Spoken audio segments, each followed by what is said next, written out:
What happens when the most powerful man in the world tries to get a late-night comedian fired, and his own most loyal supporters turn on him for it? That's exactly what's unfolding right now inside the MAGA universe, and it is messy, it is loud, and honestly, it is fascinating. We're talking about a full-blown rebellion. Not from the left, not from the media, but from MAGA's own inner circle. Major conservative voices are breaking ranks with Donald Trump over his crusade to destroy Jimmy Kimmel, and one of the most surprising voices leading that charge, Megyn Kelly, the woman who wants Kimmel fired herself, is now calling out the President of the United States for trying to make it happen. Let that sink in for a second. This is the MAGA civil war nobody saw coming. And today, we're pulling back the curtain on every single piece of it. Now, before we get into it, let me explain why I love tracking the MAGA civil war so much. It's not because I have a personal stake in who wins. It's because I genuinely believe that a unified MAGA movement, given that Republicans currently control every single lever of federal power in this country, would be extraordinarily dangerous. They already have the power.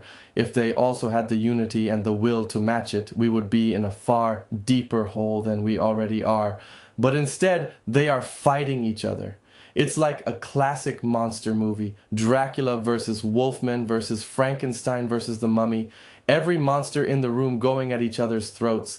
And as long as that chaos continues, it matters. It matters a lot. So when cracks appear, when major MAGA figures start publicly breaking with Trump, we need to pay close attention because those cracks tell us everything about where this movement is headed.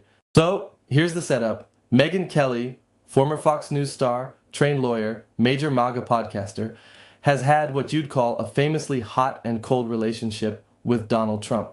Lately, it has been ice cold. Ever since Trump escalated tensions with Iran, Kelly has grown increasingly vocal in her criticism. Now, during a conversation with Adam Carolla, conservative comedian, strident Trump supporter, and close personal friend of Jimmy Kimmel, Kelly did something unexpected. She called out Donald Trump directly for abusing his presidential power to pressure a private company into firing a TV host. Let me be clear about what makes this so remarkable. Megyn Kelly hates Jimmy Kimmel. She thinks he should be fired, but she is publicly on the record telling the President of the United States that he has absolutely no business being the one to do it. That is a significant line to cross, and she crossed it without hesitation. Here's what Kelly actually said during that conversation. Trump had just retweeted, again, that he wants Kimmel fired, and Kelly's response was direct.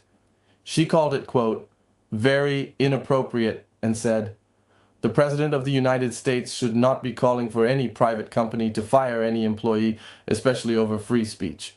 Now, Adam Carolla's response was notably weaker. He basically acknowledged that efforts to go after Kimmel legally probably wouldn't hold up. Same with the prosecution of James Comey.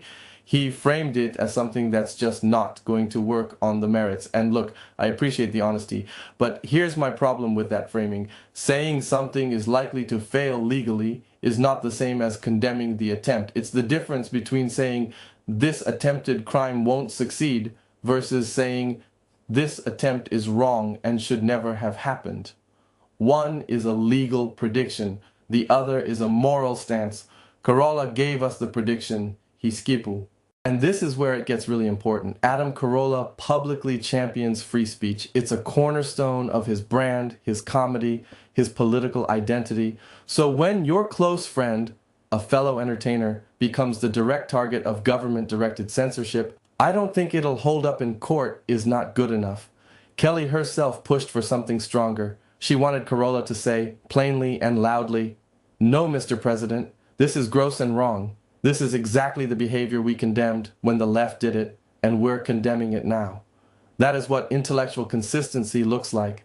That is what genuine commitment to free speech principles demands. Instead, Carolla hedged. And his hedging reveals something uncomfortable. That for many Trump loyalists, free speech is a weapon they use against the left, not a principle they apply universally. When the target is someone they dislike, suddenly the principle becomes flexible. Megyn Kelly, to her credit, refused to let It's not just Megyn Kelly either. The editorial board of the National Review, a right-leaning publication that still broadly prefers Trump to the Democrats, published a piece with a headline that says it all. Jimmy Kimmel being unfunny isn't a matter for the government. They relitigated the joke, acknowledged it was tasteless, noted that Melania herself condemned it. But their core argument was crystal clear. Quote, his joke may have been crass, but it shouldn't have been the business of government officials to police what's said by late-night comics. They also flagged the FCC preparing to revoke Disney's broadcast license as, quote, preposterous. And then they made the point that conservatives were rightly outraged when the Biden White House coordinated with social media companies to suppress speech. So applying that same standard now under Trump is not optional. Consistency isn't a courtesy. It's the entire foundation of the argument. And the National Review, to its credit, here's something the National Review conveniently left out, though.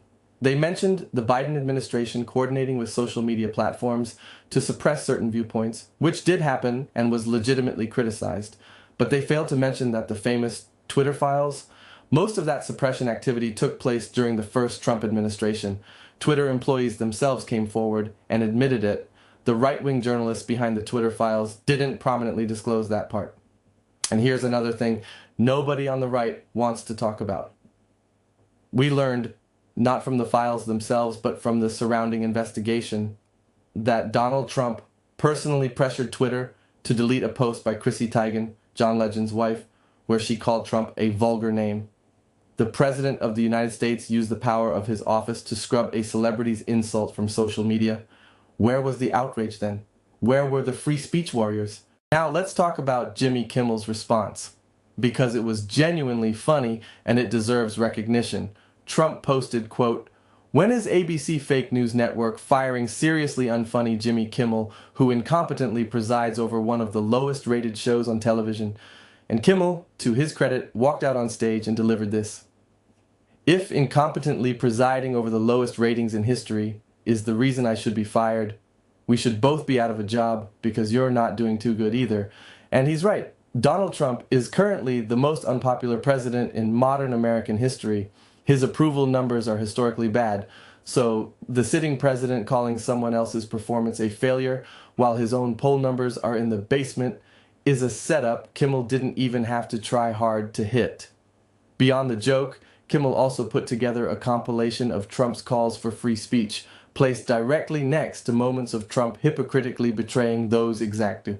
So let's zoom out and look at the full picture here, because it's genuinely significant. You have Megyn Kelly, who despises Jimmy Kimmel and openly wants him off the air, publicly calling out the President of the United States for trying to make that happen through government pressure.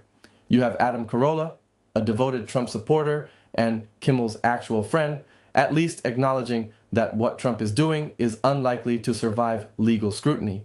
You have the National Review editorial board calling the FCC's actions preposterous, and you have Jimmy Kimmel himself swinging back with humor and data. All of this, taken together, paints a portrait of a president who is overreaching and whose own ideological allies are quietly, and in some cases not so quietly, telling him to stop. The MAGA civil war isn't just noise. It's a signal. And that signal is getting louder every single week. The question is whether anyone inside that movement has the courage to say it with their full chest. Here's the bottom line. You can dislike Jimmy Kimmel. You can think his joke was tasteless. You can want him off television. All of that is fair game in a free society. But the moment a sitting president uses the machinery of the federal government, the FCC, public pressure campaigns, social media posts from the Oval Office, to force a private company to silence a critic, that is no longer a culture war debate. That is censorship. Full stop. And the fact that Megyn Kelly and the National Review, people who have spent years cheerleading for this administration, are saying so out loud is important. It matters. We should not let it get buried under the noise. If this video gave you something to think about, hit that like button and subscribe so you don't miss the next breakdown. Drop your thoughts in the comments. I genuinely read them. And if you're watching this on my birthday, well, my wife will be very pleased that you showed up.